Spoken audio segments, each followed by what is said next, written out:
Donc là je suis en récolte de pissenlit. Comme ça, l'action consiste à couper le pissenlit sous la terre à la main. Et après on fignole un peu histoire d'avoir un pied bien fini comme ça.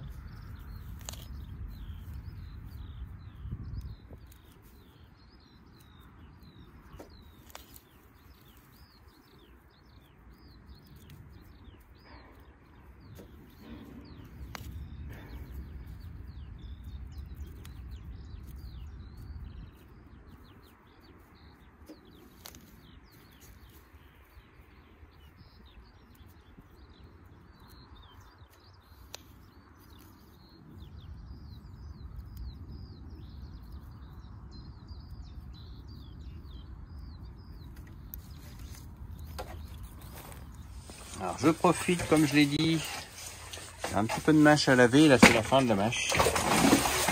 Mais j'en ai trouvé encore un petit peu aujourd'hui.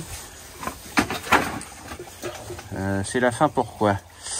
Parce que la mâche, voilà, un pied. Alors donc elle commence à faire déjà pas mal de trucs comme ça, j'en ai enlevé beaucoup à la récolte. Et puis si on regarde un peu plus près, on peut voir qu'elle commence quand même un petit peu à faire des tiges, quoi. Mais là, ça fait encore un petit bouquet de mâche sympa. En sortie d'hiver comme ça, c'est génial. Ça fera encore une bonne salade. Donc voilà, une fois nettoyé, on voit que les petits pieds sont quand même plus propres. L'eau est un petit peu sale, donc c'est que ça a nettoyé quelque part. Donc après je le ressors. Alors c'est pas du tout gourmand en eau, puisque l'eau, je vais m'en servir juste après pour laver des épinards, pour laver des carottes. En fait, puisqu'elle va rester dans la bétonnière. Donc, je vais m'en servir là tout de suite, là maintenant.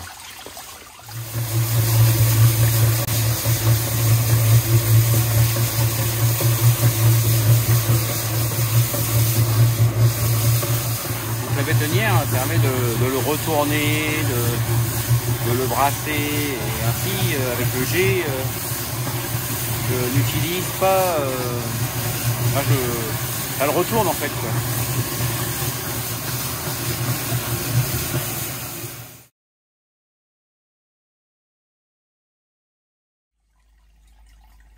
Alors là, on est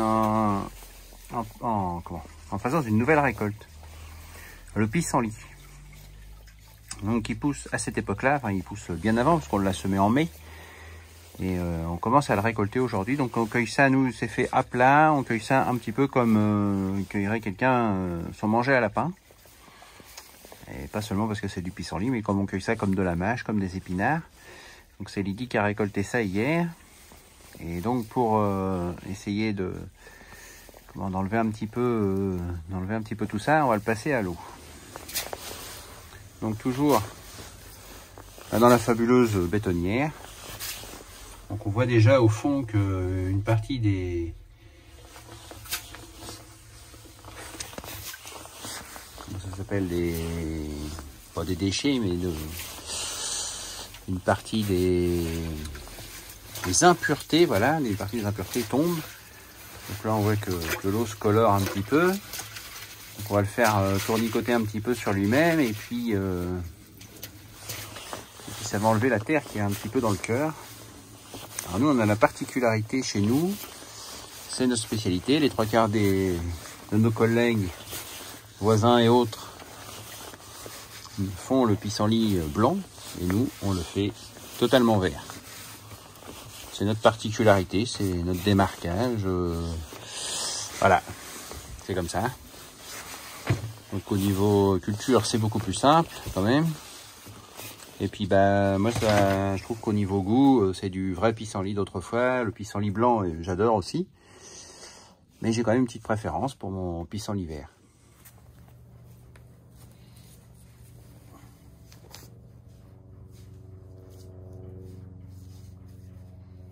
Bon, cet après-midi on continue la récolte des radis. Donc Donc celle-ci, cette planche-là a 1 mois. Et puis celle-ci, là où les radis sont déjà pas mal développés, celle d'à côté de gauche. Et là, c'est ceux qui sont passés dans l'avant-dernière vidéo. Ils ont 8 jours aujourd'hui, enfin pas tout à fait 8, mais plutôt 10. On voit qu'ils sont déjà bien levés, tout ça. Je laisse en place le P17 pour éviter les dégâts par les chats en fait, parce que les chats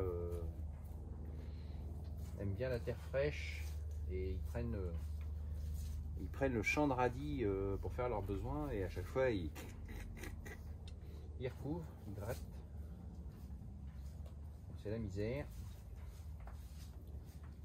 Et donc je laisse le P17 le temps qu'il soit assez bien développé, qu'il soit bien levé quand même, et qu'il soit moins fragile, beaucoup moins fragile. Et puis pendant ce temps-là, les chats cherchent un autre endroit plus propice pour faire leurs besoins.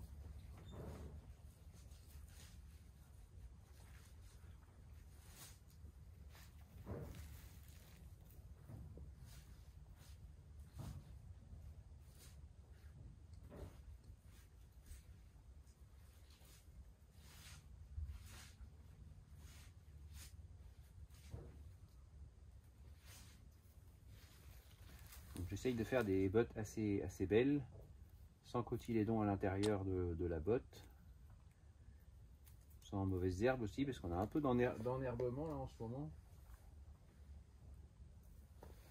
C'est ce qu'on trouve entre les radis. Il y a beaucoup ça, ce sont des petits pieds de tomates, ça. C'est de la repousse de petits pieds de tomates de l'année dernière. Des fruits tombés au sol ou des trucs comme ça qui repoussent.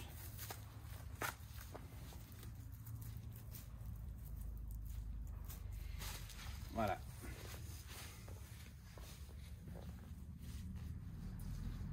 J'essaye de récolter à la poignée quand je peux, mais quand il y a beaucoup de mauvaises herbes, c'est pas trop possible, quoi.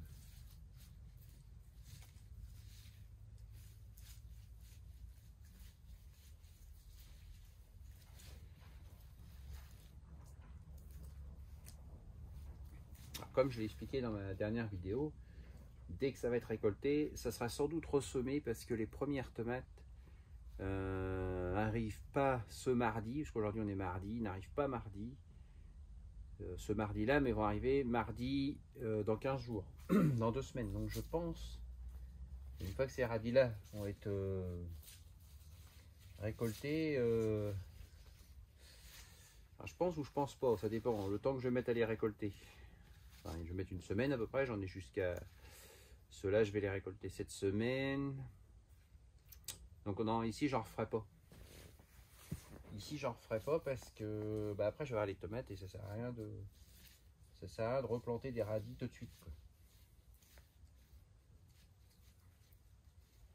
Ceux-là d'à côté, ça va aller. Ils vont être récoltés d'ici là. Mais alors ici, non. Ça va pas être la peine, quoi.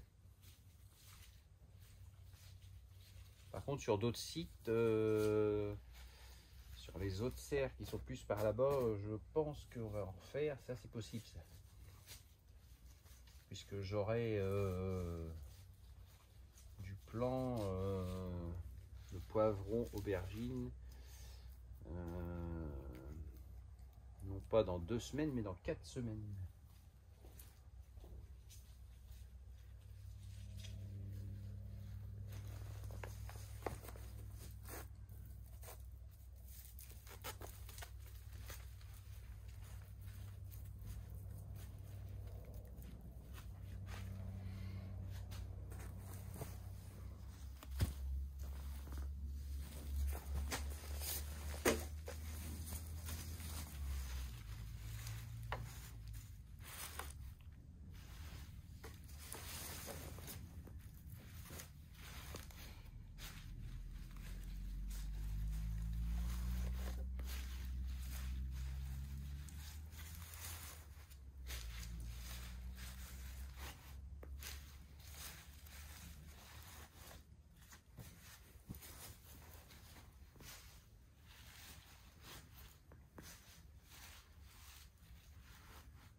Comme il fait un peu chaud dans la serre,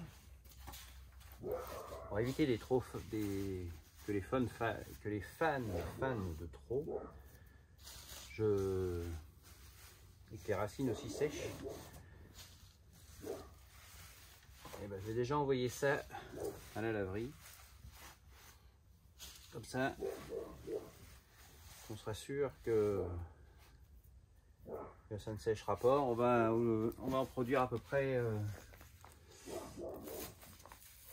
100-120 bottes, je ne sais plus exactement combien il nous en faut, mais à peu près 100-120 bottes aujourd'hui.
Et voilà le travail, c'est propre.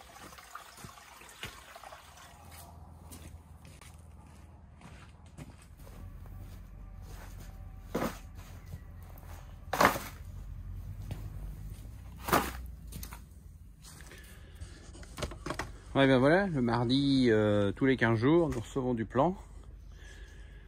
Donc ici, là, on a des navets, pardon, là au bout, des salades, de l'oignon blanc en botte, enfin en motte, qui va devenir en botte. On fait aussi de la betterave là cette année et des choux quart de bœuf. Donc ça, on le reçoit aujourd'hui, toujours le mardi, tous les 15 jours. Et ensuite, on essaye de planter ça dans la semaine dès qu'on a 5 minutes. Enfin, 1 heure quand même, 1 heure et demie. Alors là, on a un exemple, parce que je vous parle toujours des ravages des chats. Et là, on a un exemple de ravage de chat. Là. Donc il m'a arraché mes radis, pourtant ils sont grands là aussi. Là aussi, et puis j'avais vu un autre endroit. Je sais plus trop où, c'est là-bas au bord. Là où c'est un petit peu plus machin, là, ils sont ravagés aussi de ce côté-là. Donc c'est pas une légende les ravages des chats.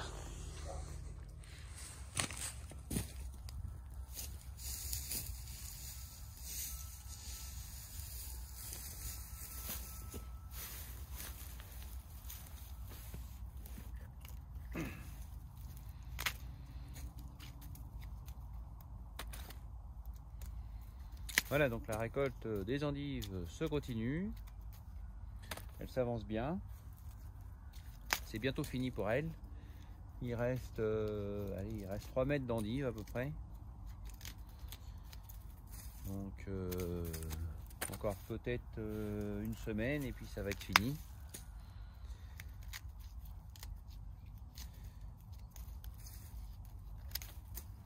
Donc en fait je prends l'endive qui a poussé dans le compost. On voit qu'elle a un belle racine, je la casse. J'enlève les premières feuilles qui sont... Alors quand j'ai de la chance, elles tombent avec la racine, là j'ai moins de chance. J'enlève un peu les premières feuilles qui tombent. Hop, je recoupe le collet. Alors des fois il y en a, ça c'est la chaleur, ça, parce qu'on ne croirait pas comme ça, mais de moment il fait un petit peu chaud, alors on fait ça, hop. Et on récupère que le cœur de l'endive, ça fait un beau truc.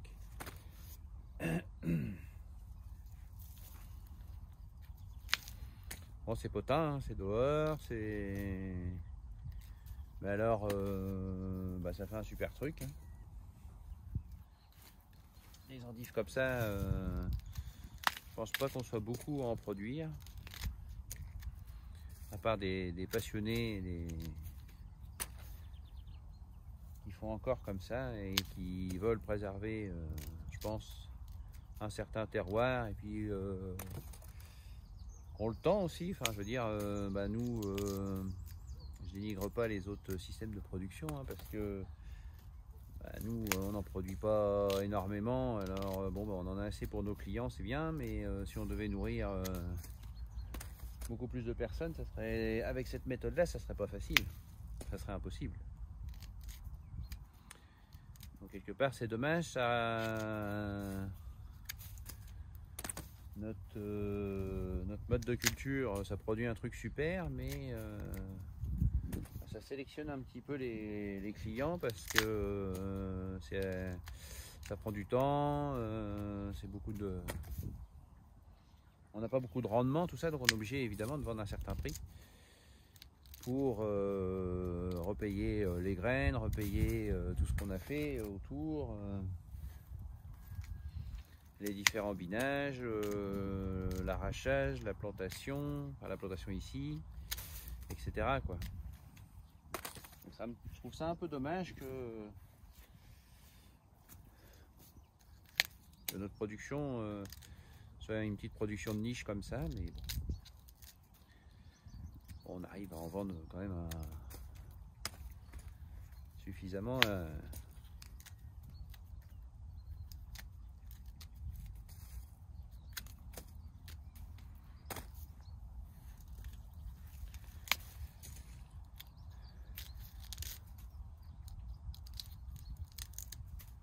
Il y en a qui sont plus compliqués que d'autres. Hein. Celle-ci déjà est un petit peu ouverte, tout ça, mais elles sont pas mauvaises hein, tant qu'elles sont pas vertes. Au milieu, il n'y a pas de pivot à l'intérieur de l'endive. C'est vraiment que des feuilles. Il n'y a pas de perte. C'est vraiment un truc super. Celle-là, les filets, en fait, c'est creux, il n'y a rien. Bon, bref.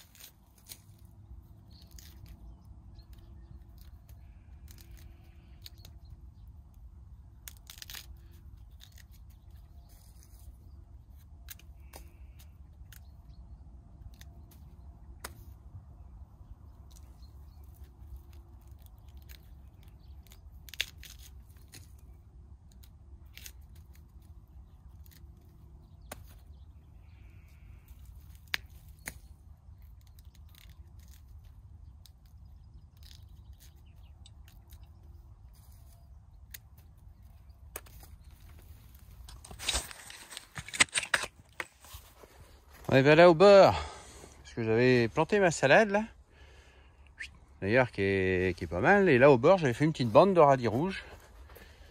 Bon, le tout bord est pas trop beau parce qu'ici ça garde un peu l'eau, mais un petit peu plus loin, là j'en ai bottelé, hop, un petit peu plus loin, et ben on prend tout, c'est plutôt joli. Ça fait une petite bande comme ça de radis rouges du coup. Hein, c'est sympa. Et puis donc là à côté on a les salades qui sont pas loin de la récolte. Il manque un petit peu de gras quand même. Hein. Mais ça va pas tarder. Et puis un petit peu plus loin ici là j'ai des navets qui sont eux qui sont bons à récolter. Donc on va attaquer ça. On va attaquer ça demain, les navets, en botte. Ils ont été plantés en botte en même temps que les salades et semés en même temps que les radis. Donc voilà.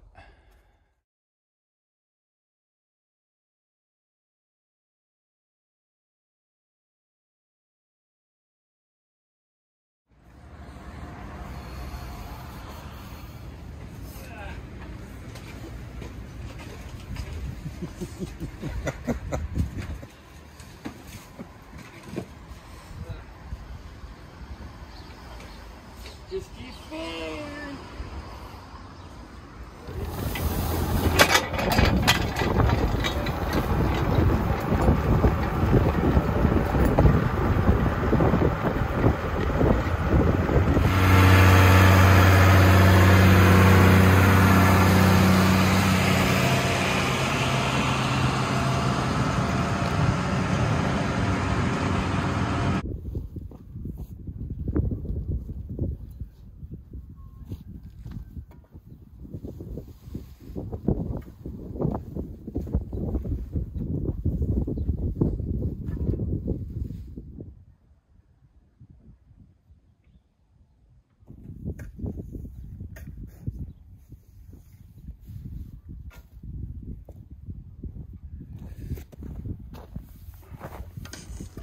Voilà, aujourd'hui je couvre des petites betteraves ici. J'ai couvert donc des betteraves rouges évidemment, et j'ai couvert également, on les voit bien les betteraves. Voilà, donc les betteraves rouges en motte. On va essayer de les avoir un peu plus tôt, donc ils sont couverts. En train de le faire. Ici on a de l'oignon blanc en motte aussi. Un peu plus haut on avait des choux cœur de bœuf, et ici salade. Donc bon, les températures sont pas très basses, mais le matin c'est un peu juste quand même. Vendredi matin c'était encore gelé, donc vaut mieux couvrir. Et de plus on a un vent à 50-60 à l'heure, on l'entend sûrement dans la caméra. Donc on a du vent et ça sèche, ça brûle le feuillage, donc vaut mieux couvrir, garder un petit peu. Sur le P17, ça garde quand même un petit peu l'humidité, je trouve.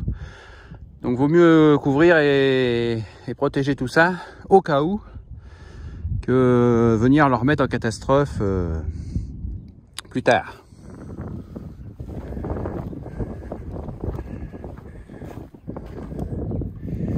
Et là, hop.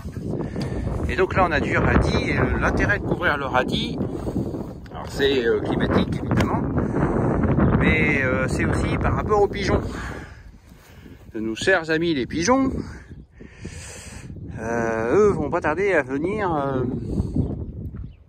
manger les graines. Alors comment ils font, je sais pas, parce qu'il n'y a que là, il n'y a que là.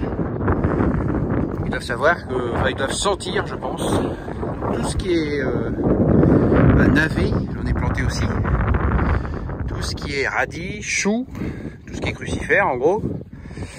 Et ben si on les protège pas aussitôt, ben, c'est pas la peine.